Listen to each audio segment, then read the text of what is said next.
after seeing whatever he has done, sir, I respect the Home Minister does the right thing. Thank you, sir. Thank you for giving me this opportunity. Srimati Mahua Motra.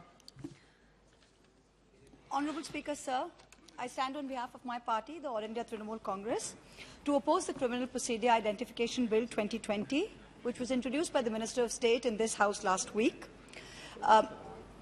It was a repealment of the original Identification of Prisoners Act 1920. The introduction of this bill was met with very vigorous protest by the opposition, and in one of the very rare instances that I have seen, that an introductory stage of the bill itself, we had sought a division. The original Act of 1920 was passed by our British colonizers, and they did this in 1920 to control nationalist forces and increase surveillance. And they had authorized authorities to take photographs, to collect footprints, and to collect palm prints, fingerprints of convicted people, and also in certain cases non-convicted, and store them. Now, how tragic is it, how ironic that a century later, 100 years later, that we have an elected Indian government. This is not a British era colonizer. It is an elected Indian government who claims to be more nationalistic than any of its predecessors. And today you are bringing in a law that is more intrusive, that collects more data than the original law, and has fewer checks and balances, fewer safeguards than even the British era law did. It is very ironic.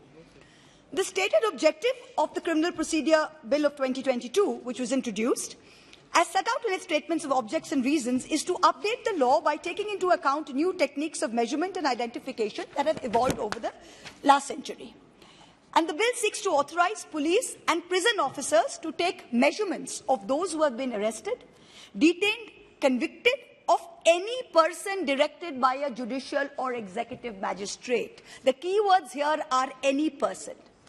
The bill has redefined the term measurement to allow police to take retina scans, iris scans, fingerprints, palm prints, footprints, physical and biological samples, and even behavioral attributes, which are what? Which is your signature, which is handwriting. So anything that is referred to under Section 53 or 53 of the Code of Criminal Procedure 1973 falls within its ambit. The original Act, remember, was only photographs and palm prints and fingerprints. This has increased the ambit. So what is it that is so dangerous about this bill? I'm going to try and explain it in layman's terms so everyone who's watching this can understand how this affects us. Because I remember opposing the UAPA bill, in those days a bill, standing here, and the Honourable Speaker told me that, why are you getting so excited about this? Ye to aatanwadiyon ka liye hai. And I remember answering, saying that, sir, if this bill comes in, tomorrow there is a risk of all of us becoming aatanwadis. And the UAPA has been misused, and today we have a fear that this bill itself may be misused, which is why we are standing up today. Sir, feel disturbed. मैंने क्या कहा था कि इतना क्यों विरोध कर रहे हो? सर, वो रिकॉर्ड में है, सर, मुझे खत्म करने आपने दीजिए। बोला कि अध्यक्ष महोदय ने कहा कि आप इतना विरोध क्यों कर रहे हो? ये आपने कहा था कि आप इतना आप कभी भी अध्यक्ष के मामले में बोलते समय मैं आपको फिर कह रहा हूँ कि बिना कोई ऑथेंटिक टिप्पणी के लिए आसन के बारे में मत बोला करो। अच्छा, आप देख लीजिएगा रिकॉर्ड, सर, है रिकॉर्ड में, आपने कहा था, ठीक है। So what is it that is so dangerous about this bill? This law record रखते हुए कैसे बात कर सकते हैं आसन के खिलाफ? Record is in there, it is in the Lok Sabha, in the archives. No, you have to put the record. पहले सदन स्थगित करके रिकॉर्ड दिखाओ। I can show you in the speech. Let me finish. I'll show the speech. मैंने आपको record को copy रखना चाहिए। कभी भी सदन के If it's not in the record, expense. Is it so simple? पहले बोल जाओ फिर एक्सपेंसेस करो, ये कोई तरीका है? लाइव टेलीकास्ट होता है सर, ऐसे नहीं चलता है। देखा है सर, देखा है। क्या अध्यक्ष ने विरोध किया क्या? अध्यक्ष जी ने विरोध किया क्या, ये बताओ आप। क्या अध्यक्ष जी ने विरोध किया क्या, ये बताइए।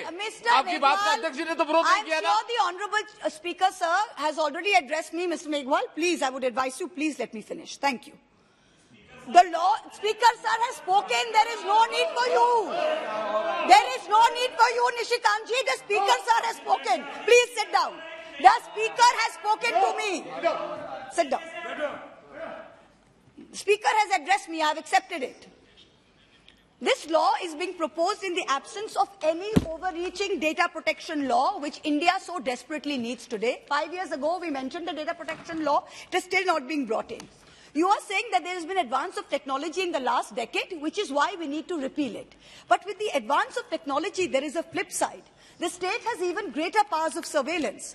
So when we in this House authorize any legal expansion of the ambit of these powers, we need to ensure that these powers can be controlled, can be regulated. The old Act was only photographs and fingerprints. Now you've added retina, you've added biological samples, behavioral. So we are signing off, basically all of us, on much greater powers of the state. So we need to put in very solid safeguards. This bill has no such safeguards. The malefides of this bill are apparent not only in the unconstitutional provisions it seeks to enforce, but it seeks to blur out all distinction, any and all distinction between an under trial, a detainee, a suspect, and a convict. And it is using the words a person involved in any crime. It's a very broad sweep. The expansion of this ambit of the law's operation to people who have been arrested for any offence include people under preventive detention laws. So therefore, the privacy of individuals who are not convicted of any wrongdoing are being put at the mercy of the state. If I would like to quote Faiz Ahmed Faiz, who said, "Teere ilzam bhi, sange dushnam bhi." So you're putting not only ilzam, you're also giving us infamy. The 1920 law enabled the taking of measurements from convicts sentenced to a prison term of at least 1 year, and anyone arrested on a charge that attracted a prison term of only 1 year, and thirdly, one who has furnished a bond for good behavior. This present bill includes all convicts and anyone arrested under any law or detained even under preventive detention. It is increasing the offences from minimum of 1 year to 7 years imprisonment under Section 3. But as Mr. Tiwari pointed out, the proviso to Section 3 has been very poorly drafted. If it is intended to mean that a person who has been arrested with a connection with an offence punishable with less than 7 years, it is a good thing. However, the use of the word may in that section itself is an escape route, because when you use it with the power of the magistrate to order the taking of measurements, it is nullifying this beneficial aspect of this proviso. So if Section 3 read with Section 5 and the introduction of preventive detention is making this far more draconian than the existing law, I would really request you to look into this. So I suggest that the word may in Section 3 be changed to shall, and it be clarified that under Section 5, the magistrate has no power to direct a person arrested for offences punishable with less than 7 years. Otherwise, Section 3 is completely nullified. Another dangerous thing about this bill, the average life expectancy of Indians is 69.6 years. You are permitting the retention of records for 75 years. And you're allowing the National Crime Records Bureau, the NCRB, to share and disseminate personal data with any law enforcement agency. This violates the best practices of data protection, which is the principle of purpose limitation, which means that you can collect data legitimately for one purpose, but it must be used for that purpose. It cannot be used for another purpose. There's a very vague term in this bill. It says investigation and prosecution of crime. So you can have agencies all over the country with no purpose limitation having access to your personal data. And the collection of data for personal data for some crimes may be very necessary. We understand that.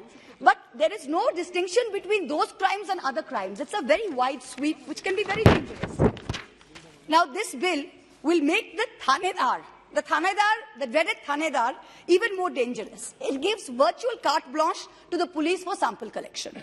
The old 1920 Act authorized police officers of the rank of sub-inspector and above. This new bill is letting police officers not below the rank of a head constable and prison officers not below the rank of a head warden to take measurements. So it's lowered the threshold. And if you refuse to take these measurements, that is an offence under Section 186, which is obstruction of duty of a public servant, as Mr. Maran pointed out, of the IPC. Now, this bill is allowing police and prison officials to collect measurements regardless of the refusal. This is a violation of fundamental rights, and this is going to shut out any dissent. This is the vagueness and overbreadth of several provisions is extremely concerning. Now, there's no appeal mechanism. If the magistrate says directing it, there's no appeal mechanism against the decision of the magistrate. The most dangerous and insidious aspect of this proposed law is the grouping of those booked for preventive detention. So Indian citizens, like all of us sitting here in the opposition, we can be arrested or detained even before the commission of any act of criminality. You may think we will do something, you may think we will say something, and we could be put under preventive detention. So before doing anything, you can take me and I will be grouped with those arrested for serious offences and convicts.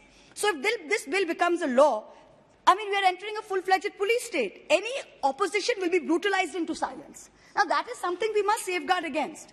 The Home Ministry says, trust us. Yes, we would like to trust you, Mr. Home Minister, but even in UAPA, look at its misuse. You brought in this bill, look at its misuse. I was looking at Mr. Kishan Reddy, who was our Minister of State for Home, putting out the numbers. And if you look at the increase in the number of UAPA cases, from 16 to 19, 5,000 cases were registered and 7,000 people were arrested in the period 16 to 19, but only 2.2% of cases were resulting in a conviction. Preventive detention, 177 politicians arrested in Kashmir after revocation of Article 370, 71 from National Conference, 35 from PDP. When the CAA protests happened, 1,100 people were under arrest, 5,500 kept in preventive detention. There was a 28% increase in the number of sedition cases filed each year. Each year, 28% increase between 14 and 20. So if you look at the arrest of journalists, detentions of journalists in India, I was reading a report by the Free Speech Collective, and it said in the last 10 years, 154 journalists in India were detained, arrested. 67 of these were in 2020 alone. I'm going to now read a quote from the Supreme Court judgment, the state of Andhra Pradesh versus Challa Ramakrishna Reddy, year 2000.